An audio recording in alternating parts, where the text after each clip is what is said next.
Good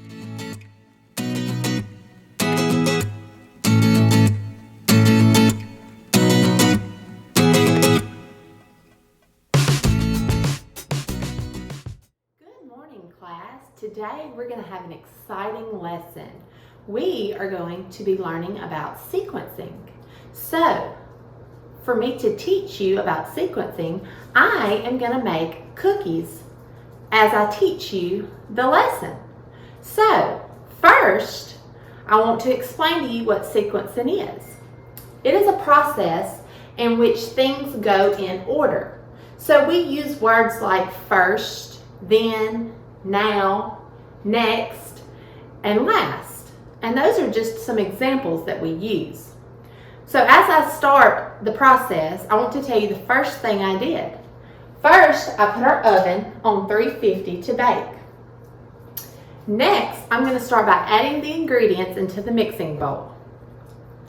So we have a half a stick of butter that we will first add to our mixing bowl. Next, I will add a half a cup of brown sugar and a half a cup of white sugar. And we will let this blend in and mix together until it's light and fluffy. And it will blend for about 3 to 5 minutes.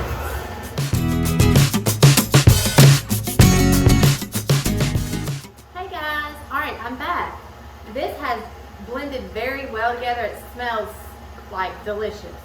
So the next thing we'll do is add 1 large egg, and we'll let this blend in very well together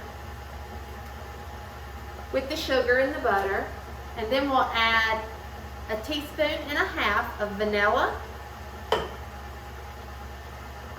and I like to add a tablespoon of honey to my cookies. It makes them really stick together and adds flavor. It's just, oh, it's divine.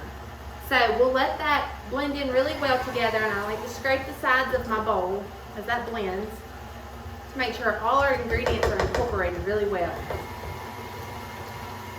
So as this blends in, I'll add my dry ingredients. I have 1.5 cups of flour. I have a dash of baking soda, 1/4 teaspoon of salt, and 1/2 teaspoon of cinnamon. Next, I will use my whisk and I will combine the dry ingredients really well.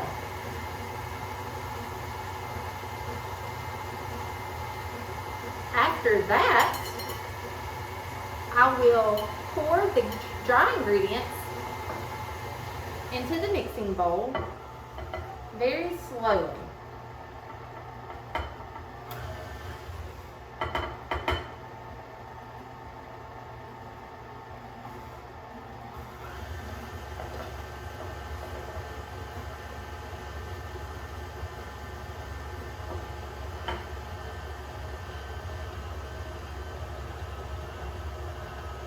You have to be very careful not to do it on a fast speed, or the flour will just get all over you. It'll gush out all over you. So you have to do it really slow and make sure it gets good and combined really well. It makes them really good that way.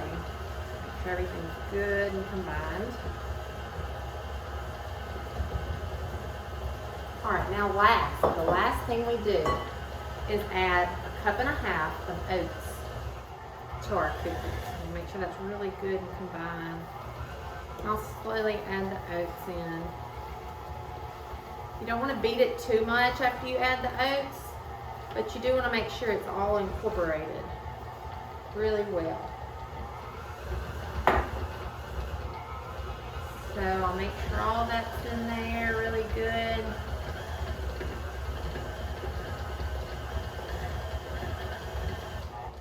Perfect.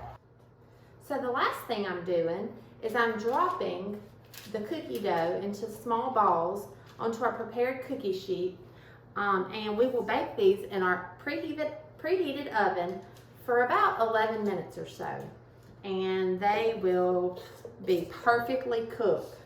after that. So I cannot wait for you to smell and taste these cookies. They are divine.